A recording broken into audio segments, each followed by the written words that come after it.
Uncovering Switch 2's surprise. Why does the TV dock support VRR but not for Switch 2 games? Imagine your games running as smoothly as possible. It's every gamer's dream, right? Unfortunately, not all screen technologies are up to the task. That's where variable refresh rate VRR screens come in handy, matching the frame rate of your graphics to keep gameplay smooth, even when the frames per second falter.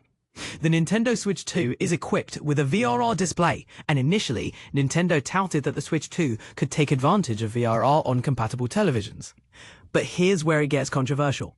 Nintendo later removed mentions of VRR support for docked gaming from their website, and issued an apology on May 16th. The Nintendo Switch 2 supports VRR only in handheld mode, the company clarified to Nintendo Life, admitting to the earlier misinformation. This revelation led to a fascinating discovery. The official Nintendo Switch 2 dock does in fact support VRR. How did we uncover this? By connecting a Steam Deck to the dock and exploring what competitors' handheld devices could do. We confirmed that models like the Lenovo Legion Go S running SteamOS and the Asus ROG Ally X with Bazzide could indeed output 4K but 150Hz, including both HDR and VRR when connected to the dock. This insight originated from discussions on Reddit, where users like uFlashDynamac noted that VRR functioned well in the setup. But here's where it gets intriguing. While it's technically possible to use a PC handheld through the Nintendo dock, it's not very convenient. You would need a USB-C extension cable, and you'd have to hold it securely to prevent it from disconnecting. I tested this myself and verified that 4K VRR truly performed at up to 120 frames per second.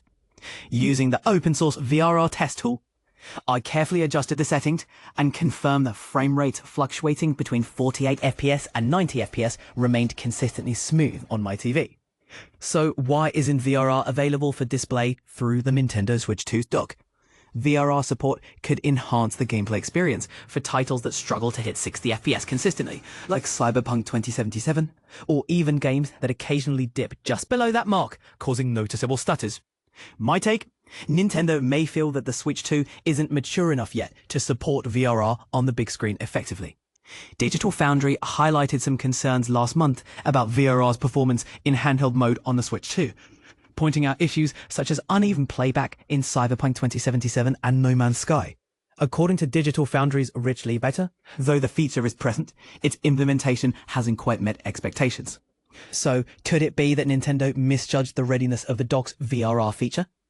Lee Beta remains unconvinced that the feature was dropped last minute, suggesting it was an honest oversight in communication from Nintendo.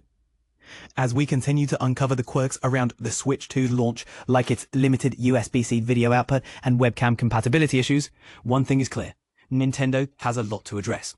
What do you think about the Switch 2's VRR capabilities? Are you satisfied with how it's being used, or are you hoping for more from Nintendo? Let's hear your thoughts.